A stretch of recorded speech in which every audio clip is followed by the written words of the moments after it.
মাধৱদেৱৰ দেশ, আজান পীৰৰ দেশ। এইখন দেশৰ পৰাই কীৰ্তন ঘোষা, নাম ঘোষাৰ দৰে অমৰ গ্ৰন্থ ৰচনা হৈছিল। এইখনেই দেশ য'ত মাজুলীৰ দৰে আধ্যাত্মিকতাৰ কেন্দ্ৰ আছে, য'ত কামাখ্যাৰ দৰে মন্দিৰ আছে।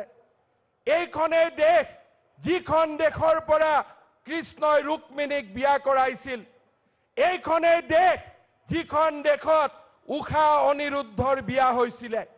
আৰু এইখনেই দেশ যিখন দেশত ভাৰতীয় দৰ্শন, সভ্যতা, সংস্কৃতি আজি ৫,০০০ বছৰে বৈ আছে। কোনোবাই যদি কয় যে ভগৱান নাই, মই ভগৱান নামানো, আজিৰ মঞ্চৰ পৰাই আমি কৈছো, আমি ভগৱান মানো, আমি ভগৱান মানো আৰু ভগৱান আমি মানি থাকিম। ভগৱানৰ আত্মা মানুহৰ মাজত থাকিব। কেতিয়াবা মূৰ্তিৰ মাজত আমি ভগৱান দেখা পাম, কেতিয়াবা গীতা ভাগৱতত আমি ভগৱান দেখা পাম, কেতিয়াবা দৰিদ্ৰ মানুহৰ বুকুৰ মাজত, তেওঁলোকৰ দৰিদ্ৰতাৰ মাজত আমি ভগৱান দেখা পাম।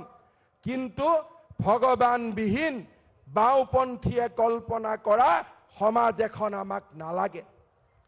আমি এনেকুৱা এখন আমাক সমাজ নালাগে যিখন সমাজত আন্দোলনৰ নামত শংকৰদেৱ কলাক্ষেত্ৰৰ সেই পবিত্ৰ শৰাইখন ভাঙি দিয়া হয়, পবিত্ৰ জাপি ভাঙি দিয়া হয়।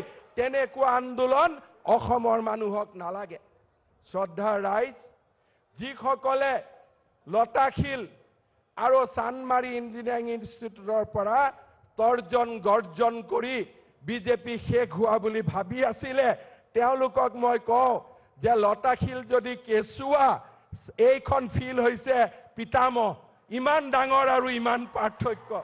গতিকে কৰি আছে, তেওঁলোকক আমি কম যে এয়া মাত্ৰ বিজেপিৰ বুথৰ সভাপতিসকলহে, কাৰ্যকৰ্তাসকল ঘৰত বহিয়ে আছে। সেইটোতো এটা বেলেগ, সেইটোতো এটা বেলেগ। যিসকলে ইমান দিনে কৈ আছিলে যে ক'ত বিজেপি, মোক মাজে মাজে প্ৰশ্ন কৰে যে হিমন্ত বিশ্ব শৰ্মা কি হ'ল, 10-11 তাৰিখে মোক প্ৰশ্ন কৰিছিলে।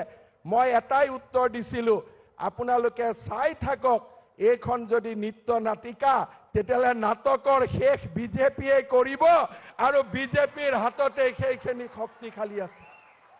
শ্ৰদ্ধাৰ ৰাইজ, কেৱল প্ৰশ্ন আহিছে, অসম চুক্তিৰ প্ৰশ্ন আহিছে। অসমৰ জনসাধাৰণক মই অতি বিনম্ৰতাৰে সৈতে কেইটামান কথা ক'ব বিচাৰিছিলোঁ। যিদিনাখন শ্বহীদ খৰ্গেশ্বৰ তালুকদাৰে মৃত্যুবৰণ কৰিছিল, তেওঁ যদি জানিলেহেঁতেন যে আছুৱে ৭১ চনত চহী কৰিব, তেওঁ মৃত্যুবৰণ কৰিলেহেঁতেন নেকি? কোনোবাই কয় কৰিলেহেঁতেন নেকি? কৰিলেহেঁতেন নেকি? যদি অসম আন্দোলনৰ ৮৫০ জন শ্বহীদে জানিলেহেঁতেন যে প্ৰফুল্ল মহন্তই ৭১ৰ চহী কৰিব আৰু অসমৰ মুখ্যমন্ত্ৰী হ'ব, কোনোবা মাতৃয়ে তেওঁৰ সন্তানক নহয়, ৫১ চনক ৭১ কৰা, সেয়া কি বিশ্বাসঘাতকতা নহয়? আজি মই এই মঞ্চৰ পৰা প্ৰশ্ন কৰিব খুজিছো। আৰু বিশ্বাসঘাতকে আমাক বিশ্বাসঘাতক ক'ব? বিশ্বাসঘাতকে আমাক বিশ্বাসঘাতক ক'ব? প্ৰফুল্ল কুমাৰ মহন্ত ডাঙৰীয়া, আজিৰ সভাৰ পৰাই ক'লো যে বৰহমপুৰত এইবাৰ আপুনি হাৰিব। বৰহমপুৰৰ ৰাইজে আপোনাৰ বিশ্বাসঘাতকতাৰ এইবাৰ প্ৰতিশোধ ল'ব। শ্ৰদ্ধাৰ ৰাইজ, 85 চনত আমাৰ বুথৰ কাৰ্যকৰ্তাসকলে শুনিব, অসম চুক্তিৰ কথা কয় যে বিজেপিয়ে অসম চুক্তিক নোহোৱা কৰিলে, অসম চুক্তিক বিজেপিয়ে না বুলি ক'লে। মই প্ৰশ্ন কৰিব খোজো, আমাৰ সকলোৱে শুনিব মন কৰি। 85 চনত অসম চুক্তি স্বাক্ষৰিত হ'ল। তাত কি লিখা আছিলে? ৫১টো লিখা নাই, ৭১ লিখা আছিলে। কি লিখা আছিলে? যে ৭১ৰ পিছত অহা বিদেশীসকল বহিষ্কাৰ কৰা হ'ব। বয়সত বহুত ডাঙৰ ছাত্ৰ সন্থাৰ উপদেষ্টা সমুজ্জ্বল কুমাৰ ভট্টাচাৰ্য ডাঙৰীয়াই কয় যে সেই সময়ত এইখনেই আটাইতকৈ ভাল চুক্তি আছিল। ঠিক আছে, মানি ললো সমুজ্জ্বল দা, আপুনি মোতকৈ ডাঙৰ, আপুনি মোৰ সন্মানৰ পাত্ৰ, আপোনাৰ হাতত ধৰি আমি আছু কৰিছিলো, গতিকে আপোনাৰ কথা মানি ললো। কিন্তু 87 চনত যেতিয়া ৰাজীৱ গান্ধী আৰু প্ৰফুল্ল কুমাৰ মহন্তই নাগৰিকত্ব আইনৰ সংশোধন কৰিলে, কৰি পেলাই কি ক'লে যে বাংলাদেশী ল'ৰা ছোৱালী ভাৰতীয় হ'ব। এনেকুৱা দেশ ক'বাত আছে নেকি যে বাংলাদেশী ল'ৰা ছোৱালী আহি পেলাই ভাৰতীয় হ'ব? নাগৰিকত্ব আইনৰ সংশোধন হ'ল। আপোনালোকক এখন আমি লিফলেট দিছো, আপোনালোকে পঢ়িব। 87 চনত প্ৰথম নাগৰিকত্ব আইনৰ সংশোধন হ'ল।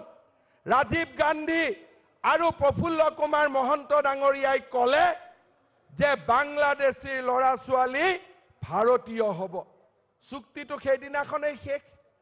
71ত সোমোৱা মানুহটো 20 বছৰ পিছত মৰি যাব, 30 বছৰ পিছত মৰি যাব, 50 বছৰ পিছত মৰি যাব।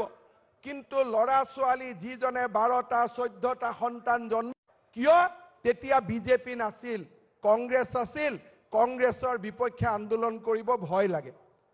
সোণোৱাল ডাঙৰীয়া আছুত আছিল, মৰম কৰে, আন্দোলন কৰিছিল, আন্দোলনকাৰীসকলক মৰম কৰে, এনেকে তেওঁলোকে ভাবি আছিলে যে সোণোৱালৰ দিনত আন্দোলন কৰিব ভাল, কিন্তু তৰুণ গগৈ প্ৰফুল্ল মহন্তৰ দিনত আন্দোলন কৰিব বেয়া, কাৰণ প্ৰফুল্ল মহন্তই যে পোনে পোনে গুপ্ত হত্যা কৰি দিয়ে। সেইকাৰণে নহ'ল।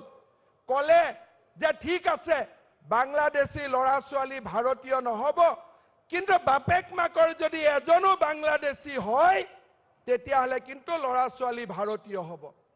হিতেশ্বৰ শইকীয়াৰ চৰকাৰ আহিলে, তেতিয়া হিতেশ্বৰ শইকীয়াকটো আৰু ভয় কৰে, গতিকে তেতিয়াও আন্দোলন নহ'ল। অসম চুক্তি গ'ল, কোনেওতো মাত নামাতিলে। এই বুদ্ধিজীৱীসকলেতো কথা নকলে, টকশ্বুটো নহ'ল, সাংবাদিক মেলটো নহ'ল, এডিটৰিয়েলটো নোলাল। গ'ল কথা গ'ল, অসম চুক্তিও গ'ল, শেষ হ'ল। এতিয়া NRCটো বিদেশী বিচাৰি নাপায়, কাৰণ বাংলাদেশী ল'ৰা ছোৱালী যদি ভাৰতীয় হৈয়ে গ'ল, NRCয়ে কোনটো বিদেশীক চাব? 93 চন আহিলে অটল বিহাৰী বাজপেয়ী ডাঙৰীয়াই দেখিলে এইটোতো সাংঘাতিক কথা। বাংলাদেশী ল'ৰা ছোৱালী যদি ভাৰতীয় হয়, এখন ক'ত চুক্তি থাকিলে? তেতিয়া অটল বিহাৰী বাজপেয়ী ডাঙৰীয়াই সিদ্ধান্ত ল'লে যে বাংলাদেশী ল'ৰা ছোৱালী কেতিয়াও ভাৰতীয় হ'ব নোৱাৰিব। এই সিদ্ধান্ত কোনে ল'লে? অসম চুক্তিৰ আত্মা কোনে উভতাই দিলে? অসম চুক্তিৰ আত্মা উভতাই দিলে আমাৰ নেতা অটল বিহাৰী বাজপেয়ী ডাঙৰীয়াই। আজি যদি অসমত অসম চুক্তিৰ অলপ হলেও কিবা প্ৰাসংগিকতা ৰৈ গৈছে, তাৰ কৃতিত্ব কেৱল মাত্ৰ অটল বিহাৰী বাজপেয়ী ডাঙৰীয়াৰ ভাৰতীয় জনতা পাৰ্টি।